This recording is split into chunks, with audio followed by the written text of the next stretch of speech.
se menciona a las mujeres. Acuérdense que todo esto es acorde a la historia de Israel. No podemos leerlo con la cabeza de ahora.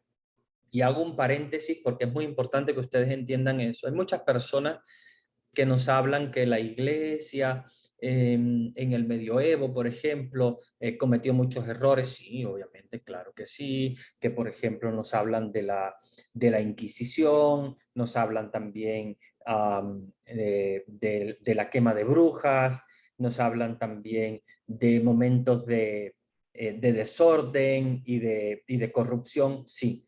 Pero acuérdense que no podemos juzgar a las generaciones pasadas con la mente de ahora, porque obviamente ahora estamos nosotros en el año 2021, donde nosotros tenemos unos estudios, donde ha pasado una historia y hemos comprendido algunas cosas que obviamente no podemos juzgar a quien vivió en el siglo XII, en el siglo XIII, cuando prácticamente no había un estudio, donde prácticamente no había una comprensión de la realidad. Es como, por ejemplo, que le dijésemos ahora a muchas personas, no todas, porque obviamente había un grupo que defendía a los indios, pero a los indios que vinieron a las Américas y que incluso hubo algunos que decían que no tenían alma, es verdad, especialmente los representantes de la corona española decían que los indios no tenían alma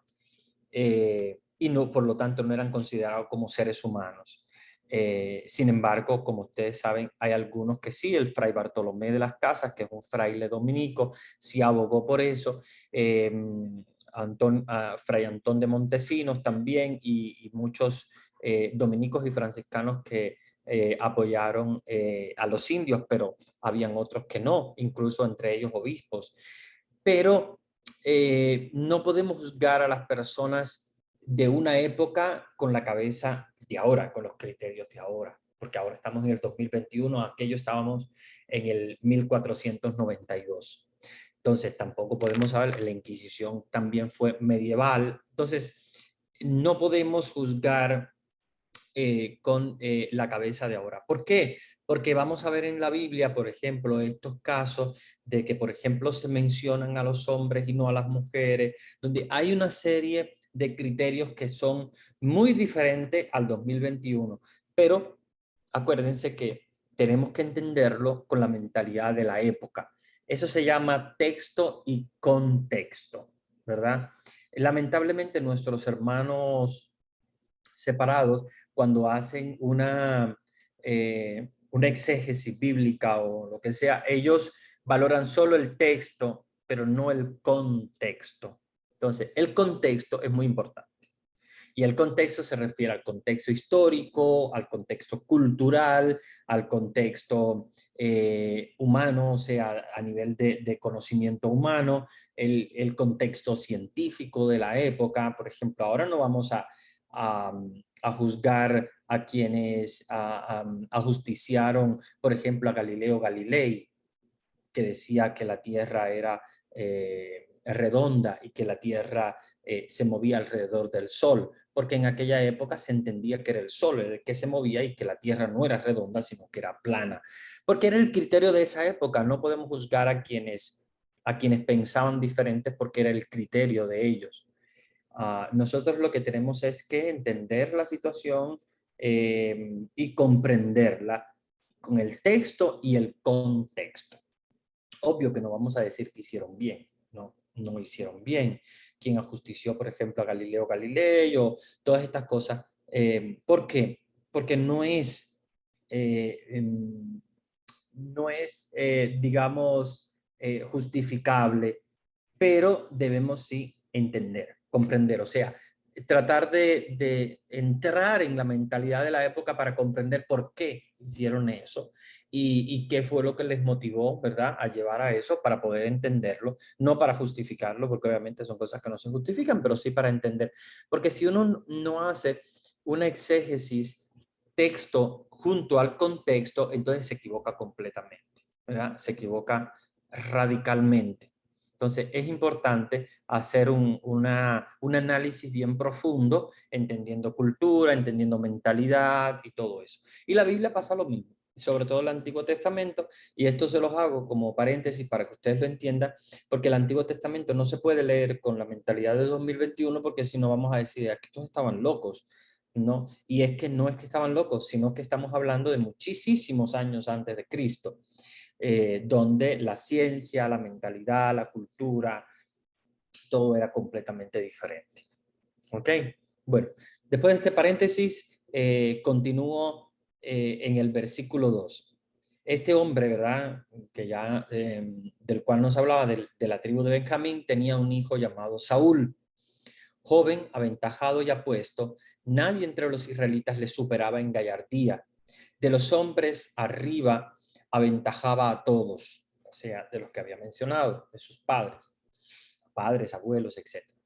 Se habían extraviado unas asnas pertenecientes a su padre Quis. Dijo Quis a su hijo Saúl: toma contigo uno de los criados y vete a buscar a las asnas.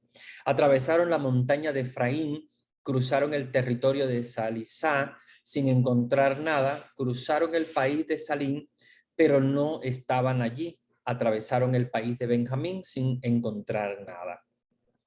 Cuando llegaron a la comarca de Suf, dijo Saúl a su criado que le acompañaba: vamos a volvernos, no sea que mi padre, olvidando las asnas, se inquiete por nosotros. Pero él respondió: cabalmente hay en esta ciudad un hombre de Dios, es hombre acreditado. Todo lo que dice se cumple con seguridad. Vamos pues allá y acaso nos oriente acerca del viaje que hemos emprendido. Saúl dijo a su criado: vamos a ir, pero ¿qué ofreceremos a ese hombre? No queda pan en nuestros zurrones y no tenemos ningún regalo que llevar al hombre de Dios. ¿Qué le podemos dar? Replicó el criado y dijo a Saúl: es el caso que tengo en mi poder. Un cuarto de ciclo de plata se lo daré al hombre de Dios y nos orientará sobre nuestro viaje.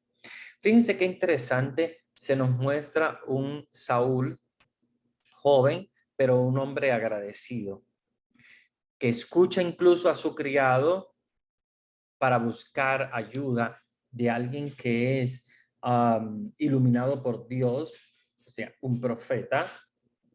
Y acuérdense que aquí vamos a comenzar también en paralelo la época de los reyes, pero no solo los reyes, sino también el profetismo, que hasta ahora el profetismo de Israel no estaba tan en énfasis, digamos así, ¿no? Ahora sí vamos a tener un profetismo más fuerte. Sí hemos visto profetas, por ejemplo, como el caso de José, y vamos a ver también profetismo desde el inicio de la Biblia, pero el profetismo en su auge va a comenzar junto con la época de los reyes, donde vamos a encontrar también los profetas que escriben libros en el Antiguo Testamento. Y ahora vamos a hablar del profeta Samuel, pero más adelante vamos a tener también los libros proféticos, especialmente como son el libro de Isaías, Jeremías, Daniel, Ezequiel y los profetas menores. Versículo 7, Saúl dijo a su criado: vamos a ir, pero bueno, eso ya lo leí. El versículo 9. Versículo 9. Antes en Israel, cuando alguien iba a consultar a Dios, decía: vayamos al vidente. Porque en vez de profeta, como hoy, antes se decía vidente. Ven cómo cambia el proceso y comienza el profetismo. Antes le llamaban vidente, pero ya desde que vamos a ver el auge del profetismo, ya le van a llamar profeta. Versículo 12. Ellas le respondieron con estas, versículo 11. Versículo 10. Saúl dijo a su criado: tienes razón, vamos pues, y se fueron a la ciudad donde se encontraba el hombre de Dios. En versículo 11 dice: cuando subían por la cuesta de la ciudad, encontraron a unas muchachas que salían a sacar agua y les preguntaron: ¿está aquí el vidente? Ellas les respondieron con estas palabras: sí, ahí delante está el vidente, cabalmente acaba de llegar ahora a la ciudad, porque hay hoy un sacrificio por el pueblo en el alto. En cuanto entréis en la ciudad, le encontraréis antes de que suba al alto para la comida. El pueblo no comerá antes que llegue, pues es él quien ha de bendecir el sacrificio y a continuación comerán los invitados. Subid ahora y al momento le encontraréis. Subieron pues a la ciudad. Entraban ellos por la puerta cuando Samuel salía en dirección a ellos para subir al alto. Ahora bien, la víspera de la venida de Saúl, había hecho Yahvé esta revelación a Samuel: mañana, a esta misma hora, te enviaré un hombre de la tierra de Benjamín, le ungirás como jefe de mi pueblo Israel, y él librará a mi pueblo de la mano de los filisteos, porque he visto la aflicción de mi pueblo y su clamor ha llegado hasta mí. Y cuando Samuel vio a Saúl, Yahvé le indicó: este es el hombre del que te he hablado, él regirá a mi pueblo. Saúl se acercó a Samuel en medio de la puerta y le dijo: indícame por favor dónde está la casa del vidente. Samuel respondió a Saúl: yo soy el vidente. Sube delante de mí al alto, comeréis hoy conmigo, mañana por la mañana te despediré y te descubriré todo lo que hay en tu corazón. No te preocupes por las asnas que perdiste hace 3 días, porque ya han aparecido. Por lo demás, ¿para quién es lo mejor de Israel? ¿No es para ti y para la casa de tu padre? Saúl respondió: no soy yo de Benjamín, la menor de las tribus de Israel. ¿No es mi familia la más pequeña de todas las tribus de Benjamín? ¿Cómo me dices estas cosas? Tomó Samuel a Saúl y a su criado y los hizo entrar en la sala y les dio un asiento a la cabecera de los invitados, que eran unos 30. Después dijo Samuel al cocinero: sirve la porción que te entregué, la que te dije que pusieras aparte.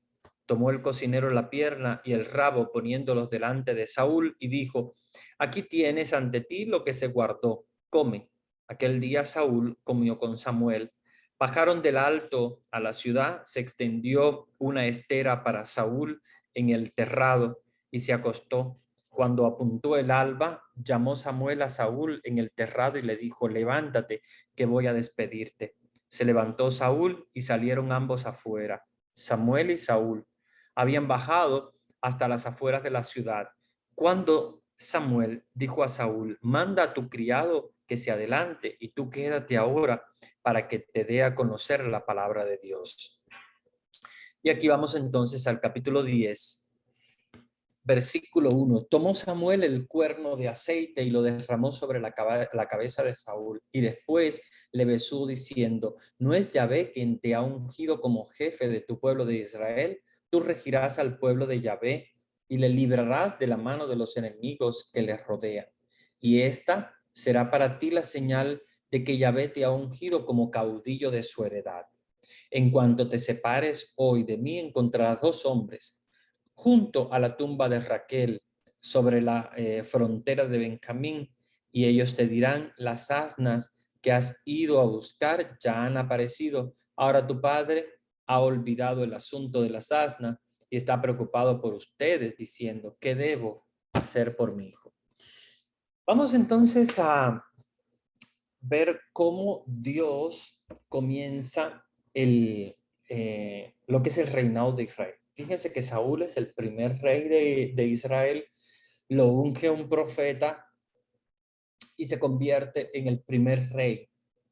Según el texto, Dios mira la aflicción de su pueblo, ve a los filisteos que están tomando fuerza, ve que su pueblo está muy dividido en diferentes tribus y necesitan un rey, necesitan un líder, ¿verdad?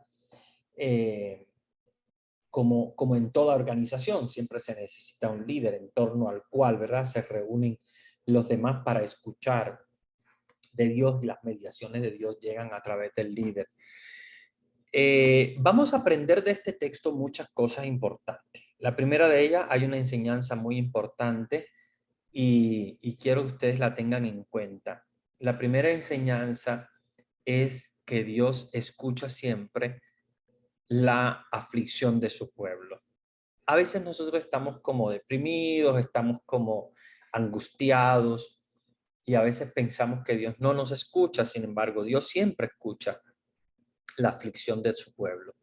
Dios escucha Dios quiere hacerse presente en la aflicción de su pueblo. Dios quiere responder a la aflicción de su pueblo y por ende, como ustedes ven, acude a la aflicción de su pueblo, salvando a su pueblo de la aflicción, de algún tipo de problemática por la cual esté sufriendo, porque Dios no quiere el sufrimiento. Dios busca el bienestar de su pueblo. Entonces, primera enseñanza, Dios escucha la aflicción, Dios se hace presente en su pueblo a través de un líder. Segunda enseñanza importante, ¿qué es lo que le dice Saúl a Samuel? Pero yo soy de la más pequeña de las tribus de Israel, porque recuérdense que viene de Benjamín. Benjamín es el más pequeño.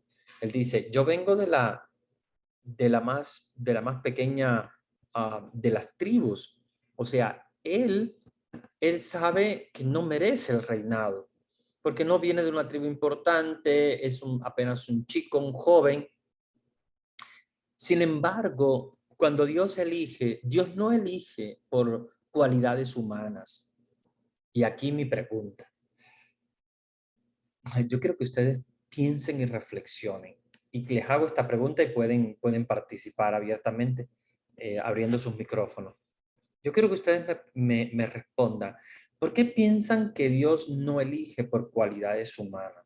Lo vamos a ver más adelante, vamos a verlo también en David, lo vamos a ver también en los profetas, que muchos de ellos se sienten incapaces, que muchos de ellos son muy pecadores.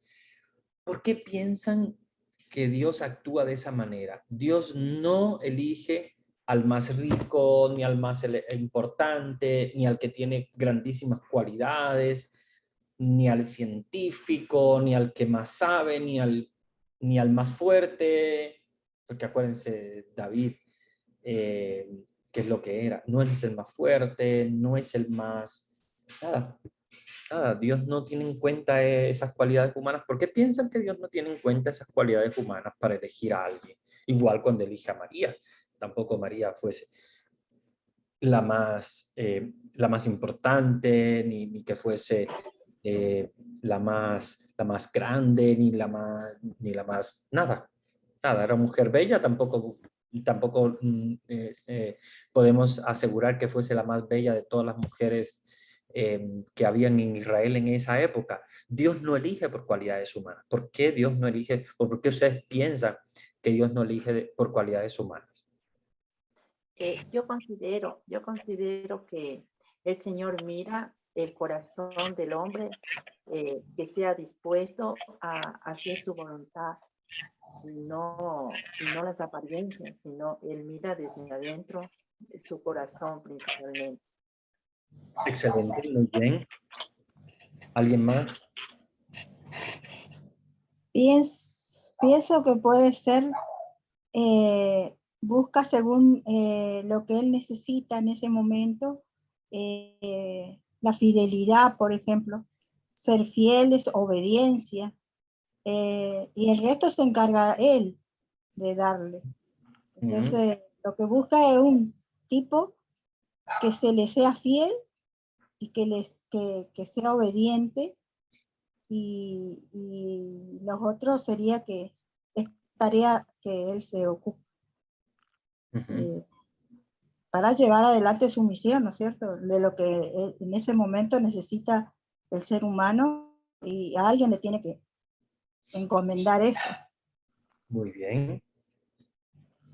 Bueno, para mi entender, Dios siempre está buscando la humildad, la pobreza, porque ahí tenemos el ejemplo de Jesús, que Jesús vino a nacer en un pesebre. Si Dios hubiese querido que Jesús naciera en una cama de lujo, Dios le hubiese puesto el camino para nacer en esa cama de oro, pero Dios quiso la humildad, porque con la humildad se limpia todos los corazones, se limpia el alma. Entonces Dios prefiere la humildad que a la prepotencia. Dios siempre busca el amor, la humildad, llevarse bien. Y Dios es amor. Dios siempre busca, siempre que uno empiece desde abajo, porque así es que uno es humilde. Comenzar de abajo, de la obediencia, como dice la señora. Y siempre ser humilde y pensar en Él, en Dios solamente, y tenerlo siempre por primer lugar. Muy bien, muy bien. Gracias por esas respuestas. Me parece muy buenas las respuestas, muy bien reflexionado, meditado. O sea que ustedes conocen muy bien el actuar de Dios, lo han estudiado bien. Sí, realmente Dios busca por corazón, no busca por cualidades. Realmente Dios va buscando lo que realmente Él necesita. Y Dios obviamente busca la humildad, no la prepotencia. Otra cosa que yo quiero agregar aquí, es importante que ustedes entiendan, Dios, si buscara por una cualidad humana, entonces la gloria sería del hombre. Si, por ejemplo, Dios buscara un hombre fuerte, entonces la fortaleza sería del hombre. Si Dios buscara un hombre inteligente, entonces la inteligencia sería del hombre. Si Dios buscara por alguna cualidad, por ejemplo, de belleza, entonces la belleza sería del hombre. Y tendríamos que decir que la importancia la tendría el hombre o el líder en este caso, o el rey en lo que estamos hablando. Sin embargo, no. Dios no quiere manifestar una gloria humana, Dios quiere manifestar una gloria divina que es mucho más fuerte. Porque si nosotros confiamos en un hombre con una inteligencia humana, va a ser muy limitado. Si confiamos en un hombre con una fortaleza humana, va a ser muy limitado. Si buscamos un hombre con una sabiduría humana, va a ser muy limitado. Sin embargo, Dios lo que quiere es manifestar su gloria. Entonces Dios no va a buscar una cualidad humana, que no sería muy limitado, sería buscar una cualidad humana, un hombre determinado que tiene unas cualidades, que tiene unos dones, unos dotes especiales, sería humano. Sin embargo, no. Dios quiere manifestar su gloria allí donde a veces no hay nada, donde lo que hay es un chico joven, pecador o lo que sea. Dios va a manifestar su gloria, no la gloria del ser humano, no la gloria de un rey, no la gloria de un profeta, no la gloria de nada humano, sino la de Dios.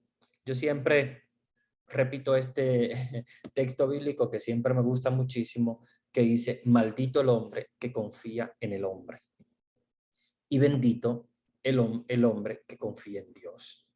Maldito el hombre que confía en el hombre. ¿Por qué? Porque confiar en el hombre implica confiar en cualidades que son limitadas. Confiar en un hombre con cualidades, confiar en un hombre con inteligencia, confiar en un hombre con belleza, con sabiduría, con fortaleza, con lo que sea, sería confiar en algo que es limitado. Bendito el hombre que confía solamente y que pone su confianza total en Dios. En Dios.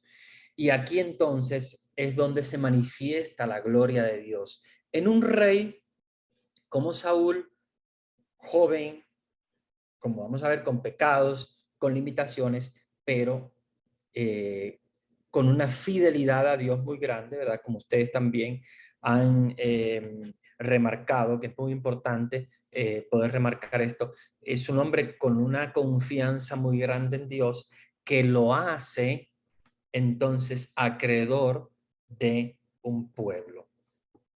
Ser rey de un pueblo, ser profeta de un pueblo. ¿Por qué? Porque no es él el que habla, porque no es él el que manda, porque no es él el que edifica el reino, sino que viene completamente de parte de Dios. Fíjense cómo Dios actúa de esa manera y Dios manifiesta su gloria de esa manera. Y Saúl se va a convertir en el primer rey de Israel porque él va a tener la posibilidad de afrontar batallas muy muy victoriosas, ¿verdad? Va a poder quitar de la mano de los filisteos que estaban oprimiendo al pueblo, que no dejaban al pueblo desarrollarse.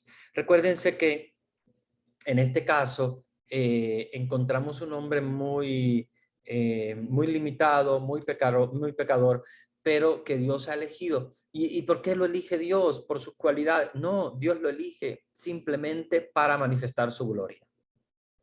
¿Por qué a mí, Señor? Porque Dios quiere, Dios decide, Dios desea. Y no hay un porqué, no hay una cualidad humana por la cual decir, este es por esto. No, es por voluntad de Dios. No es porque tenga unas cualidades, no es porque tenga nada de importante ni nada diferente digamos, a cualquier otra persona normal que puede haber sido de cualquier otra de las tribus. ¿Cuántas personas, incluso más importantes, más fuertes o más apuestas que Saúl? Sin embargo, Dios lo hace ¿por qué? Por voluntad. Cuando Dios decide por voluntad. Dios no tiene un porqué. Dios decide por voluntad propia. Y cuando quiere, y esa es la voluntad, Dios quiere. Dios quiere preparar a María, Dios quiere elegir a los reyes, Dios quiere elegir a Saúl como rey de Israel. Dios quiere. Y al querer, es su voluntad la que se manifiesta y es su gloria. Es la gloria de Dios la que se va a manifestar. Si no, de lo contrario, se manifestaría una gloria humana. Ninguno de nosotros quiere que se manifieste una gloria humana. Nadie en Israel quería que se manifestara una gloria humana. Por más importante después que haya sido David, no es gloria de David, es gloria de Dios que se va manifestando. Es Dios, es la mano de Dios la que va propiciando poder ganar las batallas y poder reunificar el reino.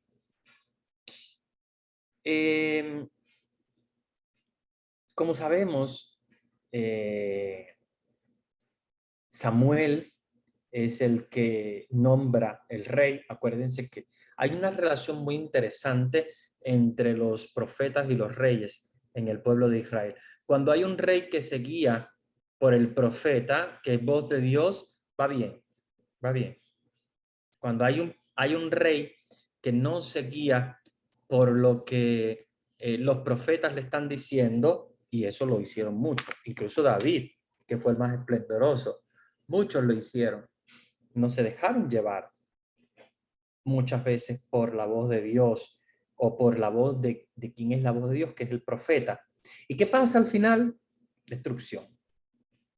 Vuelven los filisteos a tomar fuerza, viene la destrucción del pueblo, vienen carestías, vienen sequías, vienen problemas. ¿Por qué?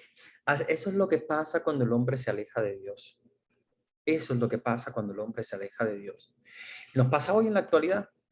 ¿Nos pasa hoy en la actualidad? No sé. Menciónenme ejemplos, ustedes tendrán muchos. ¿Cuántos ejemplos ustedes podrían dar de situaciones en las cuales el hombre se aleja de la voluntad de Dios, de lo que Dios quiere, de lo que Dios dice, de lo que Dios desea, y el pueblo entonces cae en carestía, en problemas? A ver, quisiera que compartieran también en esta pregunta. No sé, compartan conmigo algún testimonio, alguna situación que ustedes conozcan de cuando el pueblo o alguna persona o algún líder se ha alejado de la voluntad de Dios y después han venido consecuencias nefastas para él o para su pueblo.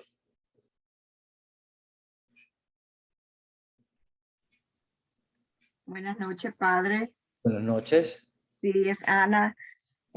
Quizá no podría mencionar que haya pasado como algo por una causa, pero me viene a la mente los presidentes, por ejemplo. Muy bien. Que a veces se olvidan de, atento que son presidentes, pues ellos quieren hacer y tomar decisiones en las Cortes Supremas, por ejemplo, aprueban el aborto, el matrimonios entre homosexuales, pero no podría enumerar que quizá en un país haya pasado cualquier problema, quizá por eso, pero también podría pensar que quizá hay muchas cosas que consecuencian en el mundo que se están viendo ahora que puede ser alguna consecuencia por esas decisiones, digo yo, no sé. Claro, claro que sí. Mira, muy válido lo que tú dices. Y yo te puedo dar un ejemplo de corrupción, por ejemplo, de pueblos que han sufrido por culpa de la corrupción de algún presidente, de algún líder, un ministro o lo que sea, que muchas veces se roban, por ejemplo, los materiales para construir, y viene un terremoto y acaba con víctimas, con personas inocentes. ¿Y por qué? Es porque las personas cuando se alejan de Dios, los líderes cuando se alejan de Dios, traen para su pueblo maldición. ¿Por qué? Porque la corrupción, que es el mal más grande que encontramos en nuestras comunidades, en nuestros pueblos, hace que muchas veces eso impacte negativamente en el desarrollo de los pueblos. ¿Cuántos pueblos de América Latina no son ricos en cuanto a riquezas naturales poseen? Pensemos Brasil, por ejemplo, pero muchos, ¿no? Países también de donde somos originarios cada uno de nosotros, que tienen muchas riquezas desde el punto de vista naturales, y donde hay una diferencia muy grande entre ricos y pobres. ¿Por qué? Porque la corrupción hace que esas riquezas naturales, que es para todos, caigan en las manos de pocas personas. Y eso lo que atrae es maldición para los pueblos, porque la corrupción trae maldición, Sí, ¿verdad? gracias. Si se roban los materiales de un puente, ese puente va a destruirse y se le va a caer arriba a personas o personas inocentes que van pasando por encima de consecuencia del pecado, consecuencia de alejarse de Dios. Gracias. Muy bien. Y también cuando pasa cualquier cosa que mandan ayuda para los pobres, los que Exacto. están más cercanos se cogen todo y nada le va a los pobres. Y nada llega a los pobres. ¿Por qué? Porque precisamente el pecado dentro del corazón del hombre, del egoísmo, que es sobre el pecado más fuerte del egoísmo, hace que muchas veces el hombre que quisiera, porque de por sí el hombre es sociable, quiere ayudar, ¿no? Por el egoísmo se agarra las cosas, las da a las personas más cercanas, a sus familiares o a sus amigos, y muchas personas carecen de esos materiales, y eso no va a llegar al pueblo.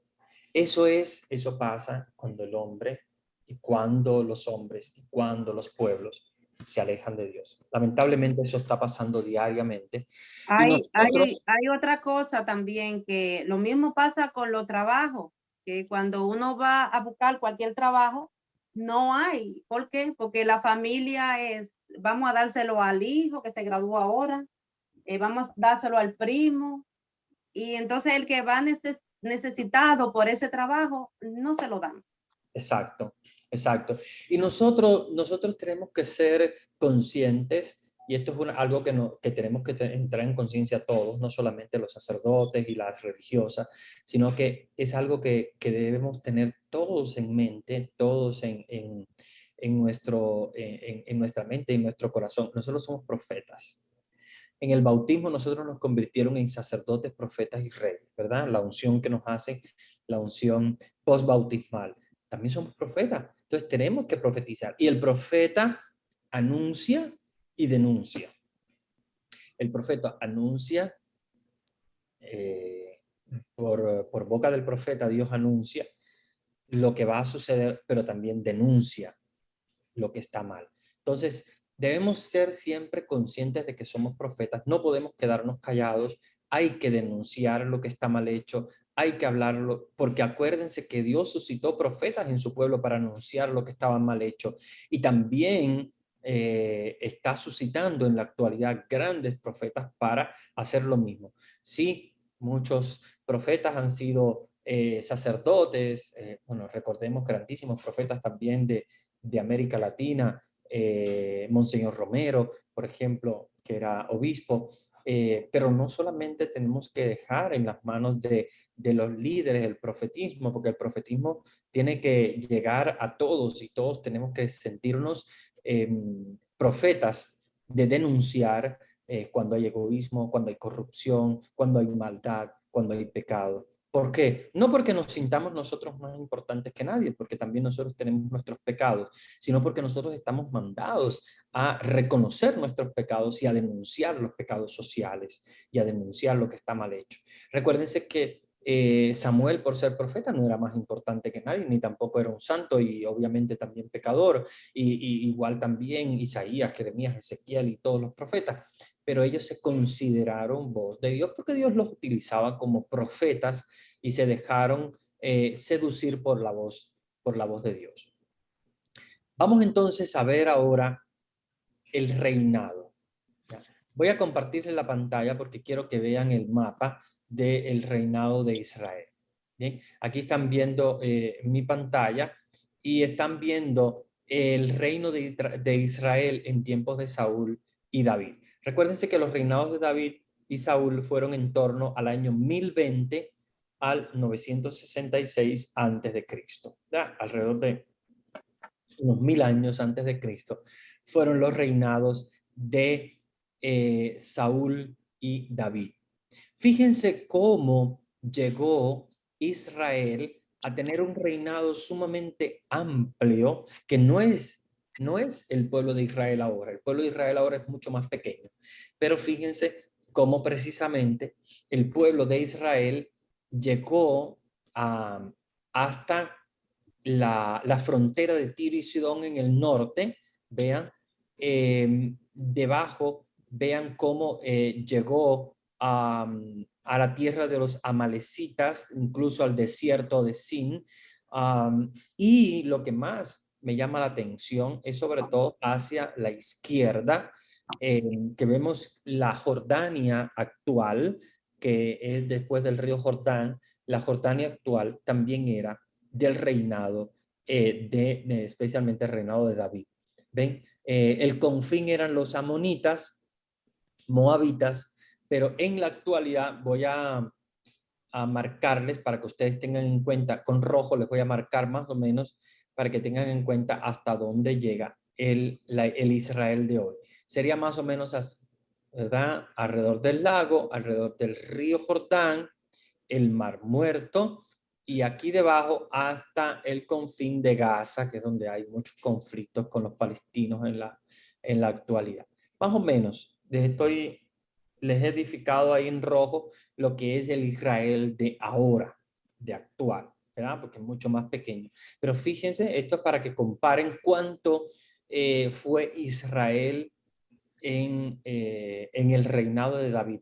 Por eso es que ellos, los israelitas en la actualidad, los judíos, todavía andan buscando ellos al Mesías, todavía esperan muchos al Mesías. ¿Por qué? Porque como en la Biblia se nos narra que el Mesías va a ser el nuevo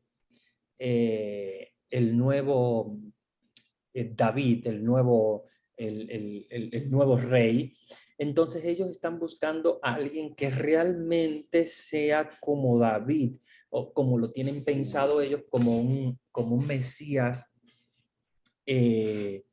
humano, como un Mesías rey que expanda el reinado de Israel, que libere las zonas de Israel tal vez ocupadas y obtener esa poderío, digamos, desde el punto de vista político, especialmente, desde el punto de vista político y social. Sin embargo, como sabemos, Jesús vino con otro mesianismo, no vino con un mesianismo humano, terreno, sino con un mesianismo espiritual, con un mesianismo divino, porque él vino para conquistar a los corazones para Dios y no vino simplemente a buscar un reinado un reinado, digamos, terreno. Aquí es donde nosotros tenemos que entender muy bien la mentalidad del judío, porque el judío entiende a David como el gran rey, el gran esplendor desde el punto de vista político, porque fíjense que él unifica todas las tribus. Recuérdense que todas las tribus estaban bien distribuidas en torno a la tierra, pero estaban divididas, cada una tenía una porción y allí vivían los descendientes de esa tribu, y muchas de esas partes estaban todavía conquistadas por los filisteos. Sin embargo, fíjense a dónde es que ellos logran, ¿verdad? Sobre todo David, con su reinado, llevar a los filisteos hacia la zona más sur de la tierra. Y ahí entonces se colocan los filisteos, pero en la tierra de Israel la logran conquistar para Dios. Entonces, ese es el reinado de David. Dejo compartir la pantalla porque lo que más me interesaba es que ustedes vieran el mapa y pudieran ver y entender cómo llegó entonces el reinado de Saúl y David, porque acuérdense que Salomón va a ser un reinado muy interesante también, pero va a perder mucho poderío el reinado de Salomón, y bueno, pues los demás reyes pues ya pierden la hegemonía que tenían. Incluso se dividen los reinos, el reino del norte, el reino del sur, y después, bueno, el reino se va a perder y no va a nunca más a obtener el esplendor que tuvo David. Ya después de David, nunca más el reinado va a ser igual. Y eso es lo que piden muchos judíos, incluso los judíos más ortodoxos en la actualidad. Ellos claman a Dios para que les envíe el Mesías esperado, que para ellos será alguien como el rey David, porque ellos no aceptaron el mesianismo de Jesús, porque estaban esperando o esperan todavía un Mesías terreno. Entonces, tenemos a Saúl, que ha sido ya ungido por Samuel, rey de Israel, reconquista gran parte de la tierra, pero sin embargo, ¿qué pasa con Saúl? Empieza a perder batallas y empieza a perder también la hegemonía de su reino. Entonces Saúl había preparado una campaña militar contra los filisteos bastante fuerte, pero obviamente esperaba a Samuel para que le ofreciera un sacrificio al Dios de Israel. Pero Samuel tardaba en aparecer, y Saúl ofreció el sacrificio a él mismo. En ese momento llega Samuel, indignado por desobedecer las instrucciones. Saúl había desobedecido. Saúl reorienta su campaña hacia los amalecitas, logra una victoria total, ¿verdad? Exterminando a muchas personas. Incluso esto es algo que no agrada a Dios, porque extermina hombres, mujeres, niños. Y aquí entonces viene donde Samuel aparece indignado y mata al rey. Es una desobediencia a Dios, más que nada, porque acuérdense que Samuel es el profeta y Saúl desobedece a Dios. Y en este caso, entonces, Samuel busca de nuevo otro ungido para su pueblo, y elige a David. La elección de David es una elección sumamente interesante. Ustedes la conocen muy bien. No es ni siquiera uno de los más importantes del pueblo, no es ni siquiera uno de los más fuertes, es uno de los más débiles, digamos así, donde se va a manifestar la gloria de Dios. Entonces, otra vez se muestra la gloria de Dios en la unción de alguien que no esperábamos.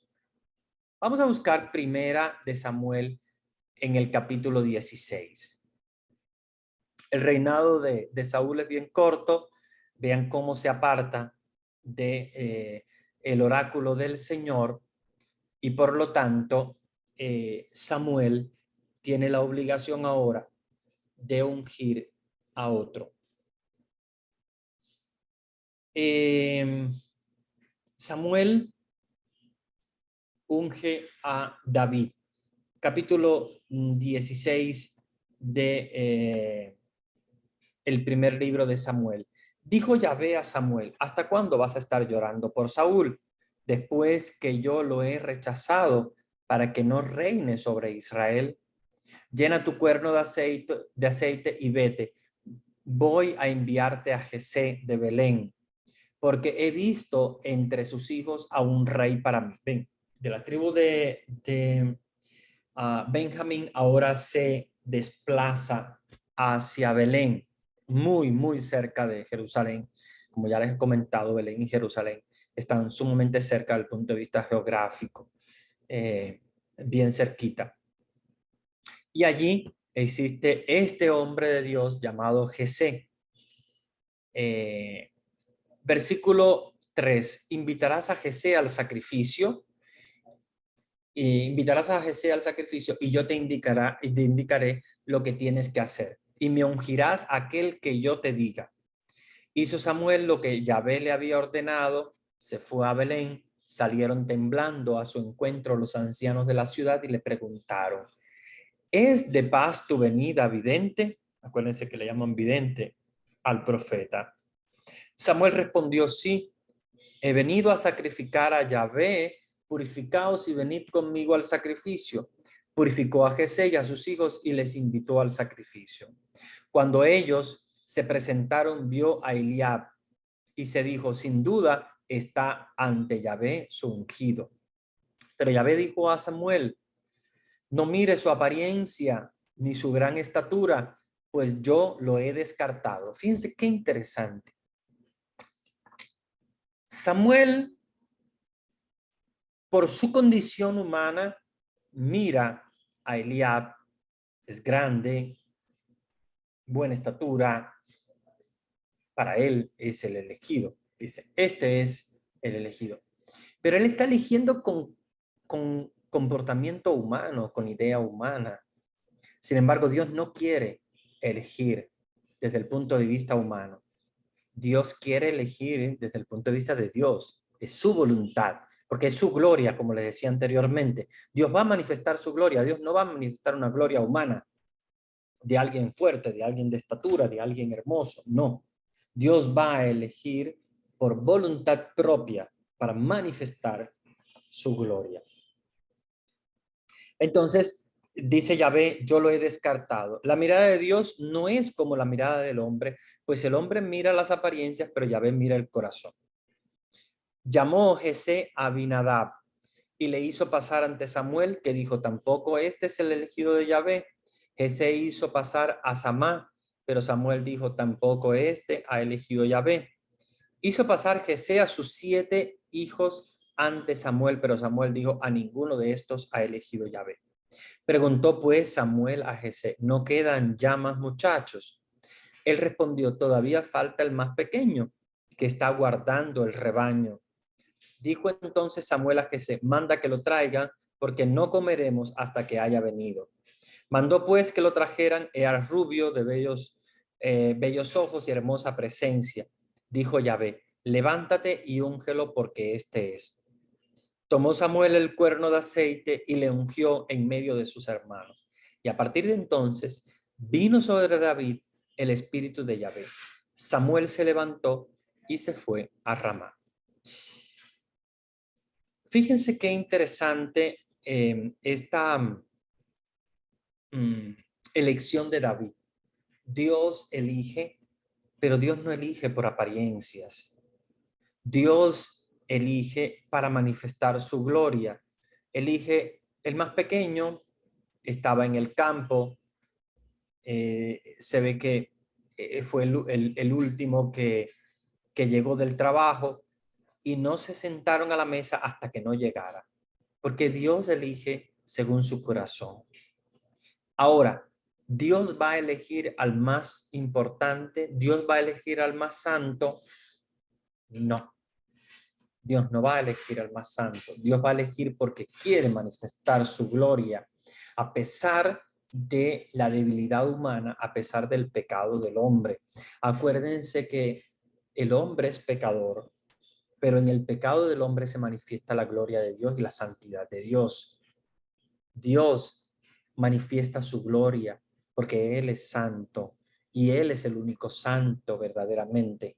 Los seres humanos tenemos muchos problemas. Acuérdense que David es un rey amado por Israel, por todo lo que conquistó, todo lo que unificó. Ustedes vieron ese mapa súper alargado que inclusive contiene porciones de lo que es la Jordania, del país de Jordania, de la actualidad, de la actual Jordania, el reinado de Jordania. Y el rey David es el que llega a conquistar todas estas tierras y que con su sabiduría va a guiar a su pueblo. Sin embargo, es un hombre pecador. Es un hombre pecador. Es un hombre que traiciona. Es un hombre que le falla a Dios y le falla incluso al ser humano. Le falla a amigo. Sin embargo, es una hermosa persona. O sea, si nosotros estudiamos en profundidad, David es una hermosa persona porque es una persona débil que nos hace ver que también nosotros nos podemos reflejar en él. Es pecador, es débil, es limitado, pero la gloria de Dios se manifiesta en él constantemente. Vamos a ver, vamos a ver esta narrativa tan interesante que nos narra precisamente Samuel sobre David. Vamos a buscar en el libro segundo de Samuel, el capítulo 11. Vamos a buscar en nuestras Biblias el segundo capítulo de Samuel, nuestra Biblia de Jerusalén. Segundo libro de Samuel, el capítulo 11. Y vamos a ver qué es lo que pasa acá.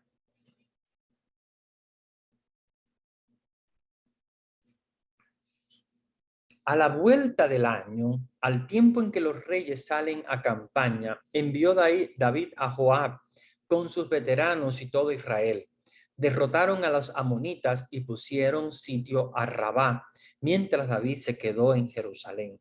Un atardecer se levantó David de su lecho y se paseaba por el terrado de la casa del rey, cuando vio desde lo alto del terrado a una mujer que se estaba bañando. Era una mujer muy hermosa. Mandó David para informarse sobre la mujer y le dijeron: es Betsabé, la hija de Eliam, mujer de Urías elitita.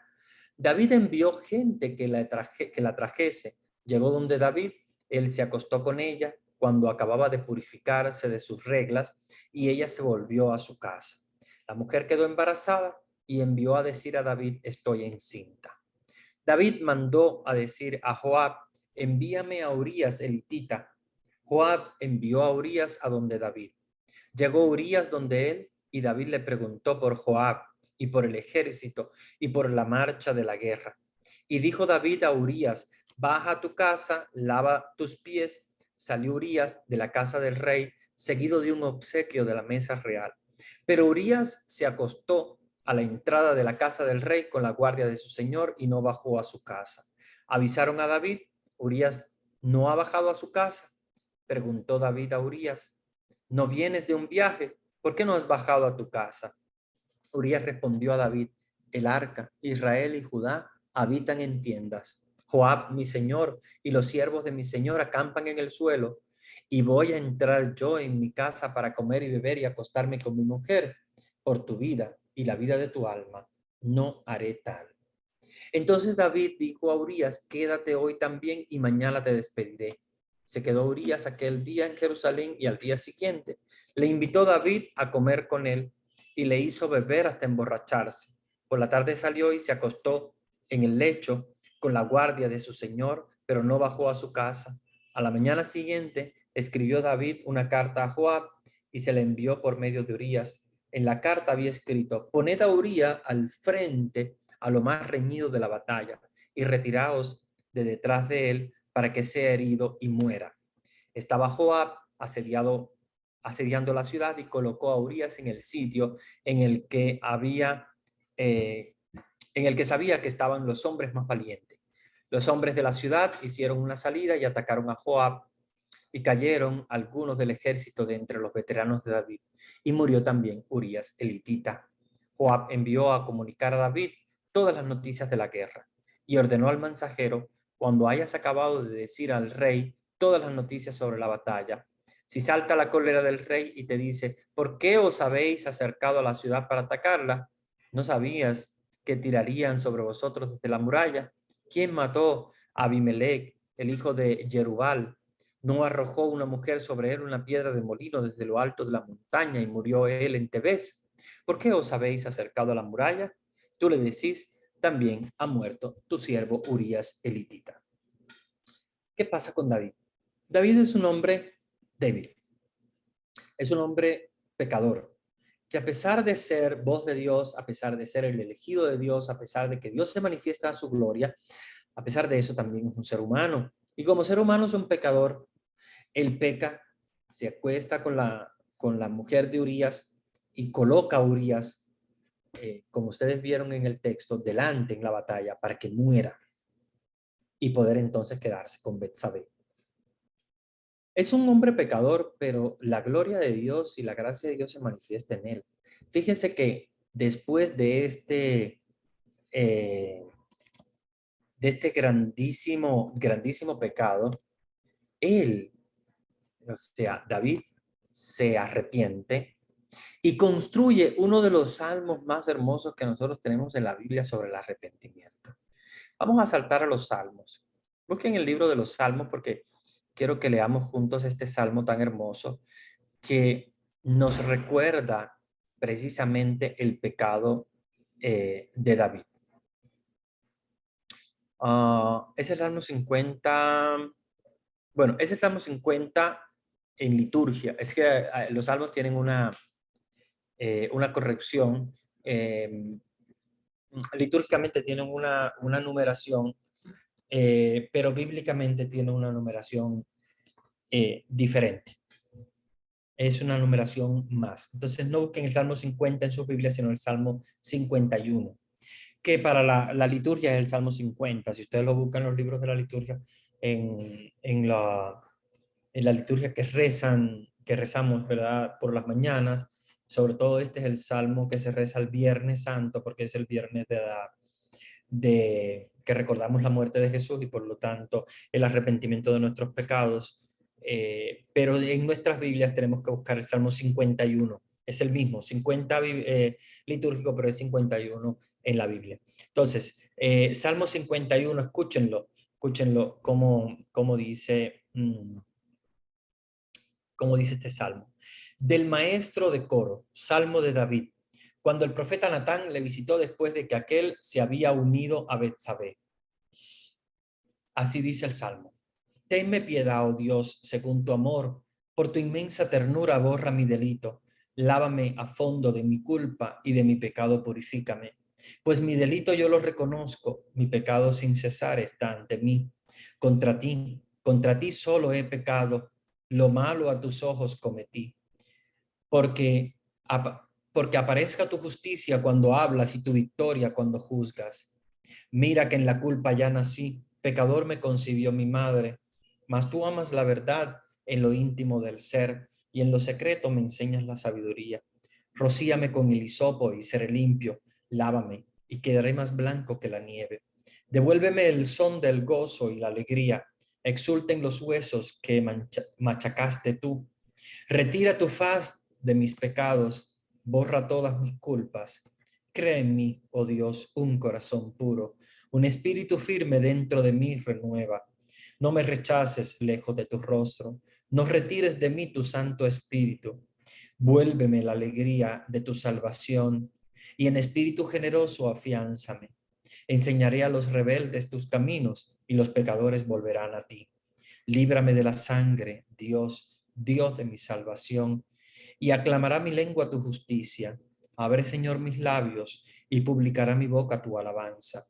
Pues no te agrada el sacrificio. Si ofrezco un holocausto, no lo aceptas.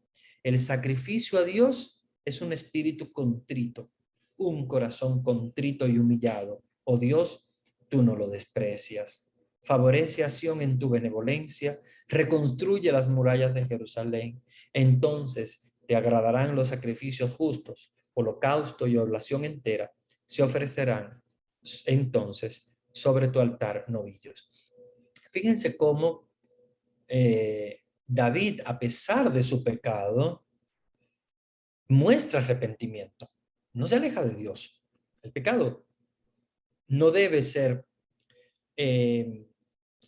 un motivo para alejarte de Dios. El pecado tiene que ser un motivo para tú acercarte más a Dios, para tú reconocer tu pecado, para tú reconocer tu falta y poder entonces acercarte más a Dios. Ahí es donde nosotros tenemos que reflexionar y darnos cuenta de que nuestro pecado no tiene que alejarnos de Dios, sino que nuestro pecado nos tiene que acercar a Él. Hay una anécdota muy interesante, no recuerdo quién la dijo por primera vez, quién la habrá creado, pero siempre la he escuchado, que entre nosotros y Dios hay como un hilo, ¿verdad? El pecado es como una tijera que corta ese hilo, pero la reconciliación y el arrepentimiento es como el nudo que vuelve a unir esos dos hilos. Entonces alguien dice, fíjense, cuando nosotros hacemos un nudo, esos dos polos se van acercando más, porque el hilo se hace más corto. Si hay de nuevo una ruptura, pero de nuevo un arrepentimiento, cada vez que nosotros nos arrepentimos nos acercamos más a Dios. Entonces, como les decía, el pecado no debe ser un motivo de alejarnos, para alejarnos de Dios. Fíjense, la actitud de David es una actitud muy sabia, es una actitud de alguien que reconoce su pecado, que reconoce que se ha alejado de Dios, que ha cometido un grave pecado. Sin embargo, él asume sus consecuencias y él mismo se arrepiente. Fíjense cómo dice versículo 14, líbrame de la sangre, Dios, Dios de mi salvación, la sangre que está en sus manos, porque él es el culpable de que muriera Urías. Pero fíjense, el versículo 17 dice, el sacrificio de Dios es un espíritu contrito, ¿verdad? Dice, no te agrada el sacrificio, si te ofrezco un holocausto no lo aceptas. ¿Por qué? Porque David se da cuenta de que si viene a ofrecerle un holocausto a Dios por el pecado que ha hecho, pues Dios le podría decir, ¿qué me vas a ofrecer? Has matado a una persona, te has acostado con la mujer de uno de tus soldados y vienes a ofrecerme un novillo, vienes a ofrecerme un holocausto. No. Dice, el mismo David dice, Señor, no te agrada el sacrificio. Si te ofrezco un holocausto, no lo acepta. El sacrificio a Dios es un espíritu contrito. ¿Qué quiere decir un espíritu contrito? Es un espíritu humillado, es un espíritu arrepentido. Ese Dios no lo desprecia. Bien, vamos entonces a saltar ahora. Obviamente, me gustaría que trabajáramos hoy también el reinado de Salomón. Yo creo que es importante que nosotros tengamos en cuenta digamos, lo importante de David, lo que David nos quiere ofrecer, ¿verdad?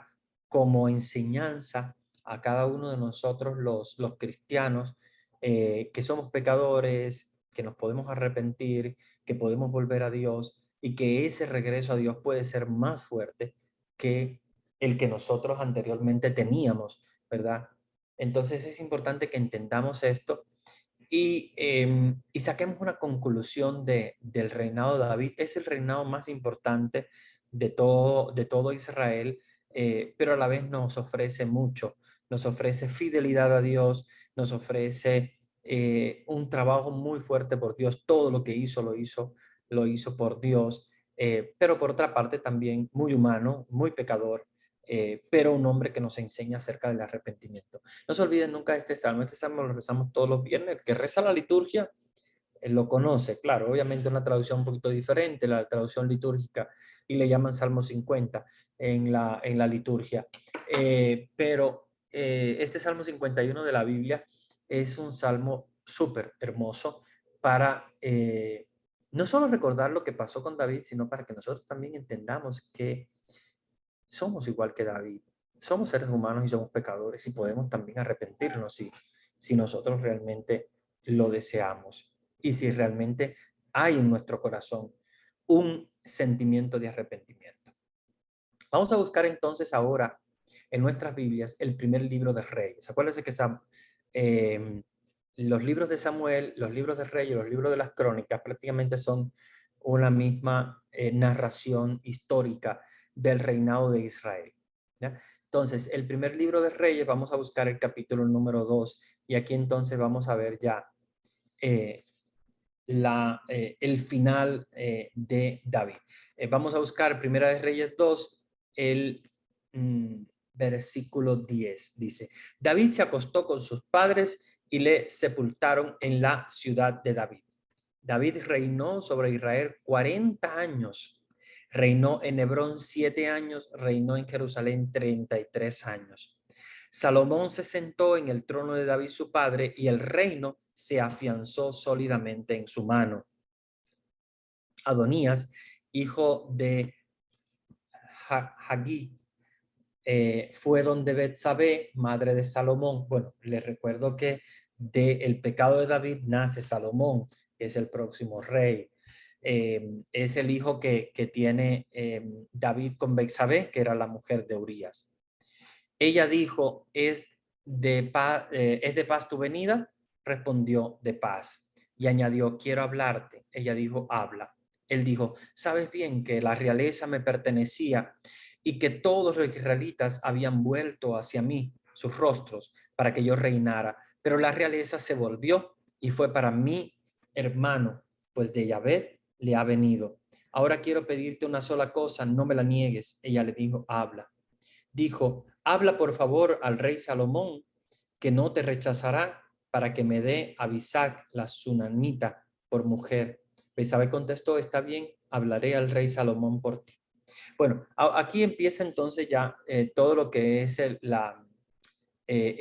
afianzarse del reinado de Salomón. ¿Qué es lo más importante del reinado de Salomón? La sabiduría. La sabiduría. David se va a manifestar como rey guerrero, como rey que afianza su poder ante los filisteos. Sin embargo, Salomón no es, que obviamente son guerreros, porque recuérdense que es tiempo de guerra, tiempo de afianzar el reino. Sin embargo, para Salomón, su dote más importante es la sabiduría, ¿ya? Porque él mismo la pide a Dios. Salomón pide la sabiduría. Vamos a ver entonces esa parte que es muy importante. Vamos a buscar Primera de Reyes 3 o Segunda de Crónicas. Déjame ver un momentito. Vamos a buscar Primera de Reyes. Vamos a buscar en nuestra Biblia de Jerusalén. La Primera de Reyes, el capítulo 3.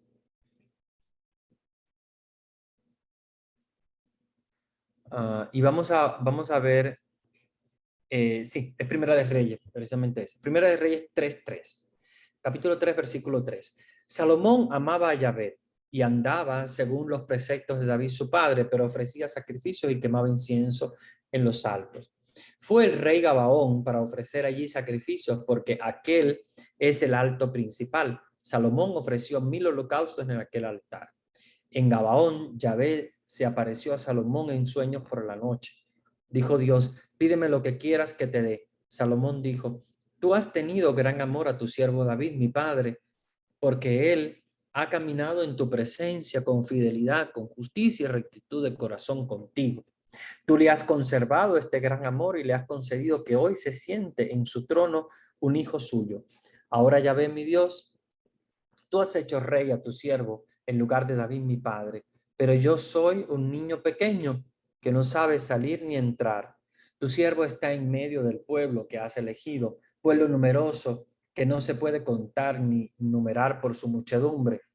Concede pues a tu siervo un corazón que entienda para juzgar a tu pueblo, para discernir entre el bien y el mal, pues ¿quién será capaz de juzgar a este pueblo tuyo tan grande? Plugo a los ojos del Señor esta súplica de Salomón. Plugo es una palabra un poco rara en español, pero quiere decir que le gustó.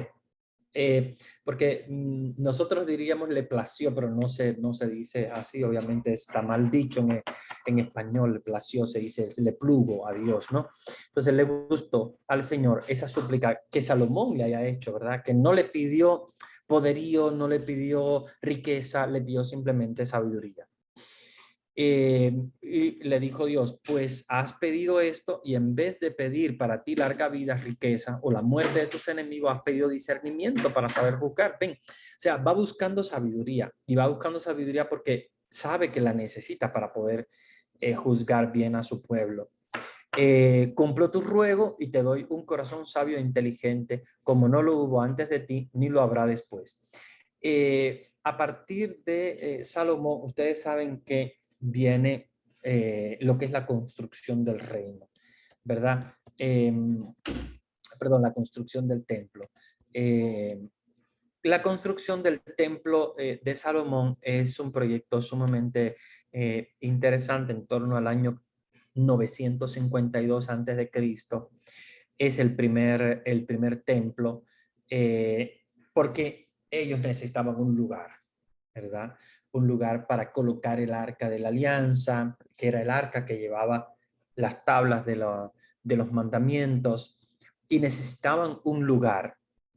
David, con su gran sabiduría, es el que manda construir el reino y su reino, el templo, y el templo va a ser el primer lugar, que después va a ser destruido, lamentablemente, como ustedes saben, va a ser destruido por el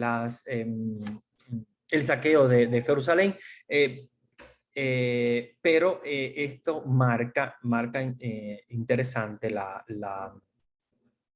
el culto a Dios, porque se necesitaba hacer un culto en un lugar determinado y se elige entonces ese sitio donde está hoy, donde nosotros conocemos hoy el Muro de los Lamentos, que es lo único que queda del templo, porque se reconstruye por segunda vez, pero luego se vuelve a destruir y ya nunca más se va a construir, ya simplemente se van a construir las sinagogas en torno a las comunidades judías. Entonces, antiguamente se tenía el templo como el lugar del culto, pero este templo va a ser destruido y se van a construir las sinagogas.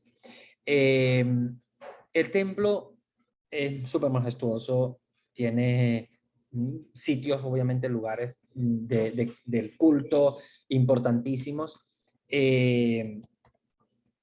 Pero es muy interesante que nosotros veamos el templo de Salomón como tal, porque la imagen, las imágenes que tenemos del templo son muy interesantes, sobre todo porque vemos que va reconstruido muy parecido a los templos nuestros, en cuanto a la arquitectura y sobre todo en cuanto a que el centro es el arca de la alianza. Claro, obviamente para nosotros es el altar en la actualidad, pero el centro para ellos era el arca de la alianza y en torno al arca de la alianza después estaban los lugares para las personas. Y creo que acá eso es muy importante que lo tengamos en cuenta, que lo veamos en imágenes. Yo voy a compartirles una imagen. Déjenme ver si logro compartirles. Sí, sí, creo que acá esta es una de las imágenes más claras del templo de Salomón. Sí, creo que esta es una de las más claras. Esta es una de las imágenes más claras. Se la voy a compartir, le voy a compartir la pantalla para que ustedes la vean y les voy a enseñar. Vean, este fue el templo que construyó Salomón. Claro, al final de la destrucción no queda prácticamente nada. Ellos lo reconstruyen y después de la reconstrucción simplemente queda una pared, una simple pared.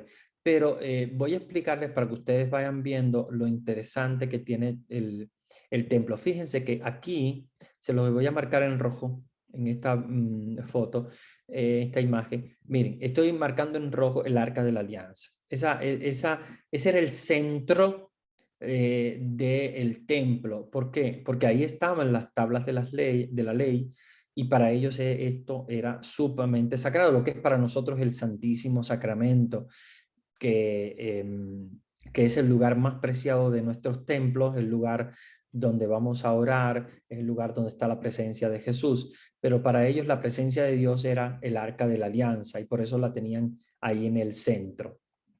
Ven que la tienen con unos 2 palos porque la llevaban en hombro, esta arca. Recuérdense que la traían del desierto después de haberlas dado a Moisés la ley, las tablas de la ley. Ellos la colocaron en esta arca. Fíjense cómo el templo tenía estos querubines que ustedes ven que están acá alados, o sea, porque tenían alas, como algo importante. Fíjense que los judíos no se rehúsan absolutamente a colocar imágenes, las imágenes que Dios le había encomendado a realizar. Incluso tenían serafines, querubines y serafines, sí adornaban sus templos con eso. Otra de las cosas importantes que tenían es precisamente el candelabro de los 7 brazos, que es muy propio de la religión judía, que ellos siempre van a tener este candelabro. Y obviamente, como todo templo, pues tiene también las decoraciones, tiene su entrada, tiene las columnas al inicio. Y todo esto es idea de Salomón y es revelación de Dios. Es revelación de Dios. Dejo de compartir la pantalla porque quiero hablarle. Es importante cómo el reinado de Salomón se va a enmarcar en una historia muy importante, que es una historia de un gran esplendor. Es uno de los esplendores más grandes junto con el reinado de David. Como ustedes saben, Saúl, David y Salomón son los 3 grandes reyes de Israel. Después el reinado, eso lo vamos a ver ya en el próximo encuentro, porque ya no nos va a quedar tiempo, pero el reinado se va a dividir producto de de pecados y de corrupción y de mal manejo del pueblo de Dios y de los mandamientos de Dios, y eso hace que el reinado se divida a los 2 reinos del norte y del sur, y después, bueno, vamos a ver un declive muy grande de los reinados, que bueno, va a culminar precisamente con el poderío de otros pueblos sobre Israel, la conquista de otros pueblos con Israel, como por ejemplo la conquista de Babilonia, y después, bueno, también la conquista del Imperio Romano, que ya en tiempo de Jesús no hay rey en Israel, no hay tampoco profetas, simplemente lo que hay es un pueblo completamente devastado, un pueblo sometido a el Imperio Romano. Bueno, nos quedan ahora unos minutitos. pero me gustaría responder algunas preguntas de ustedes y, bueno, pues hacer unos últimos comentarios antes de terminar nuestra clase de hoy.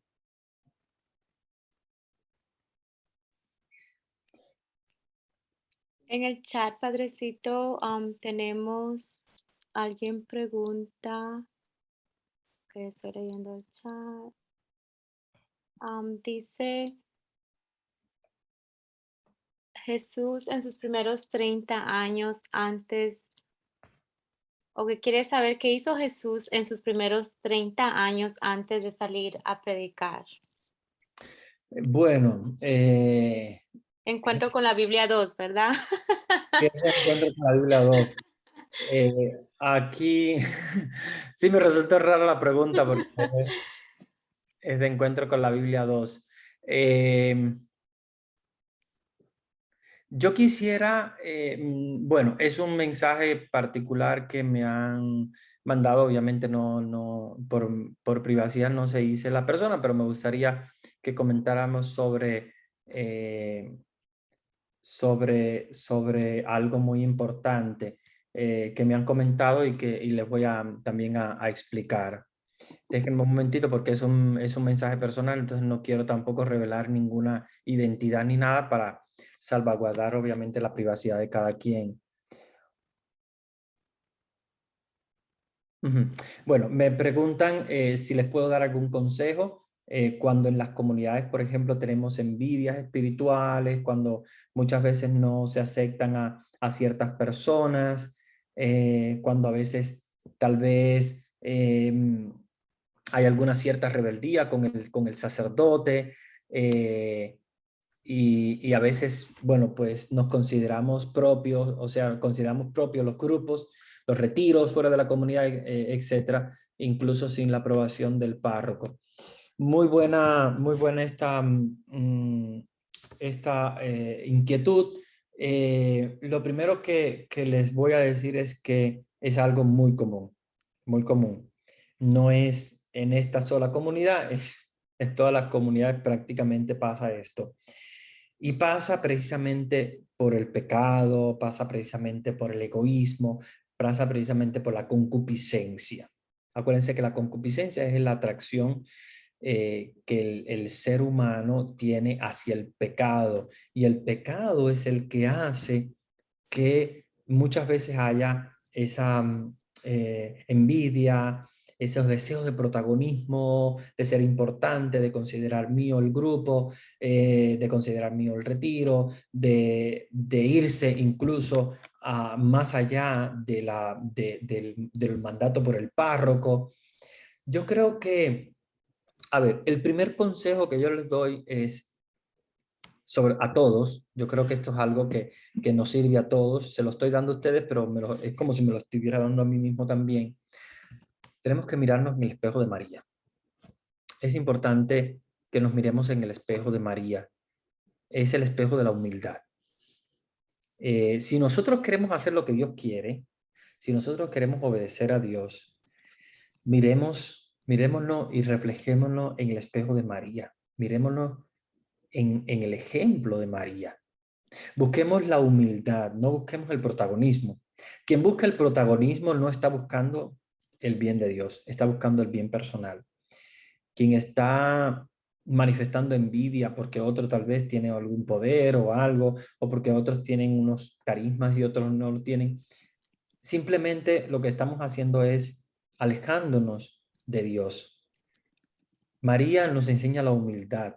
María nos enseña a reconocer que no somos nosotros los que debemos tener el protagonismo ni la importancia, sino que la importancia y el protagonismo está en manos de Dios. Dios es el que se va a manifestar. Ahora, si yo simplemente quiero un bienestar para mí, un protagonismo para mí o mi grupo o lo que sea, estoy completamente fuera de la voluntad de Dios.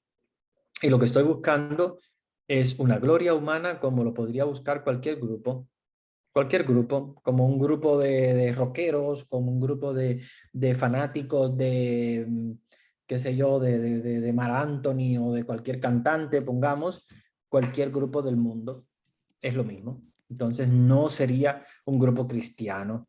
Ya no estaría delante de los ojos de Dios como un grupo cristiano porque va buscando algo que no busca un grupo cristiano. Un grupo cristiano tiene que buscar la humildad antes que nada.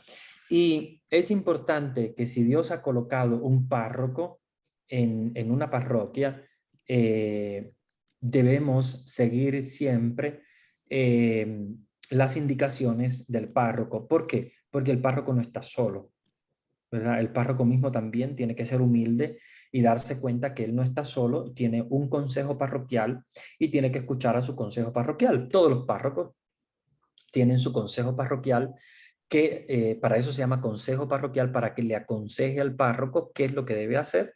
Entonces se toman las decisiones como consejo, se toman las iniciativas como consejo y se dice qué es lo que se necesita y qué es lo que tal vez no se necesita. Entonces es importante que aprendamos la humildad, aprendamos la obediencia. Mi consejo es mírense en el espejo de María.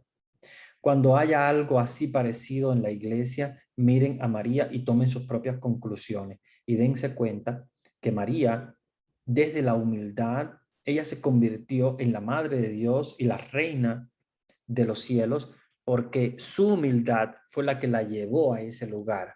Su obediencia a Dios. Ella es obediente y es humilde. Estas son dos virtudes muy difíciles. Yo entiendo que son muy difíciles de conseguir.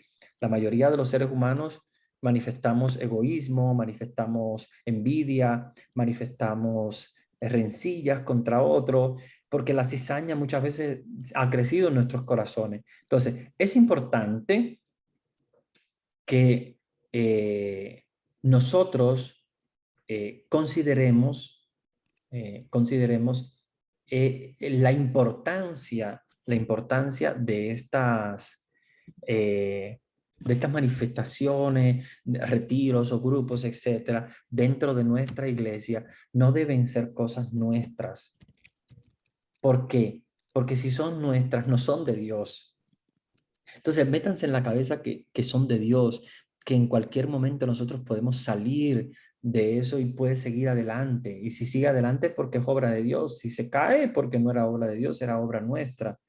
Entonces, consideren muy importante pensar y repensar cuán importante es reconocer la humildad y la obediencia. Yo siempre pongo el ejemplo de María porque creo que es el ejemplo más claro y más importante. Pero piensen que toda comunidad debe precisamente pensar siempre en en esa obediencia a Dios, en esa obediencia al ministro de Dios y en esa humildad de que nosotros no somos lo que somos importantes. Nosotros no somos quienes buscamos la importancia en cada movimiento o en cada iglesia, sino que la importancia reside completamente en Dios y Dios es el que va a manifestar su gloria.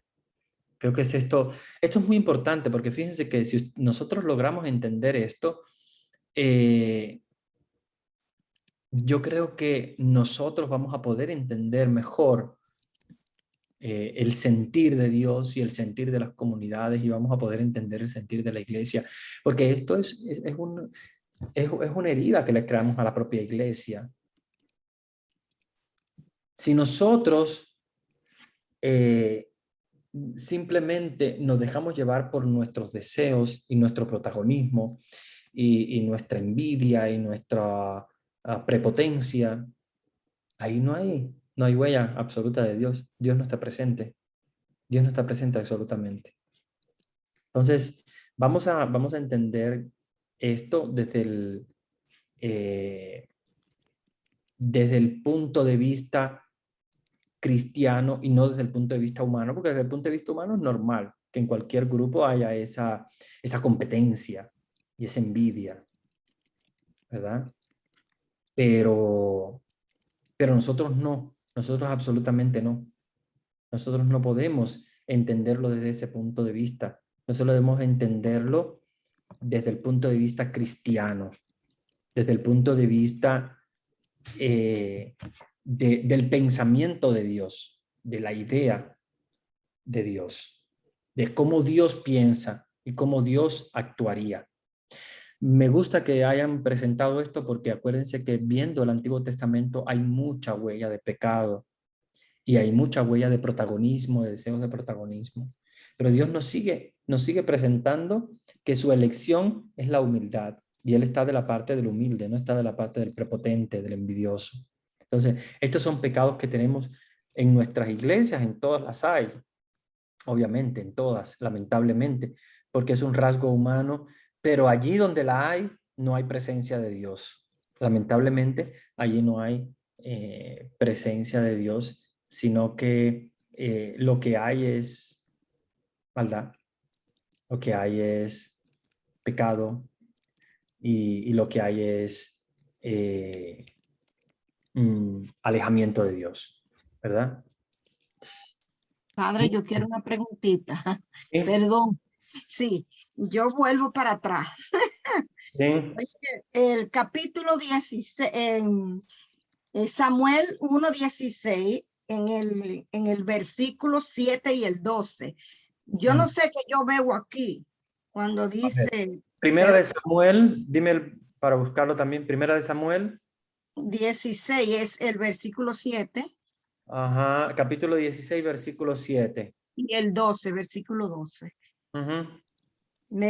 Dice, pero Yahvé dijo a Samuel, no mire su apariencia ni su gran estatura, porque lo que he descartado lo he descartado, Ujú. pues la mirada de Dios no es del hombre. Y entonces en el 12 dice, mandó José a buscar a su hijo menor, fue rubio, tenía lindos ojos y buena presencia. Quiere también decir que ahí Dios no lo rechazó. Entonces no sé si esos dos versículos ahí nos dan una enseñanza o se contradicen, porque en estos tiempos también yo veo que en nuestra iglesia hay personas de bonita apariencia, tanto mujeres como hombres, que también tienen sus dones y su talento que Dios se los da. Claro, Entonces, absolutamente. Claro. no sé qué pasa ahí, cómo podría Sí, entender. no es absolutamente lo que tú dices. Mira, Dios lo que le dijo a Samuel es que no mires la apariencia de que tiene gran estatura, porque obviamente el primero que le presentaron era el más grande, el más apuesto, el más hermoso. Dios no lo había elegido a él, pero no es por la estatura, simplemente le estaba dando a Samuel una enseñanza. Le dijo a Samuel, no mires que es grande, no mires su apariencia porque ya yo lo descarté. Así que aunque sea grande, aunque sea hermoso, olvídate de él porque yo no lo he elegido.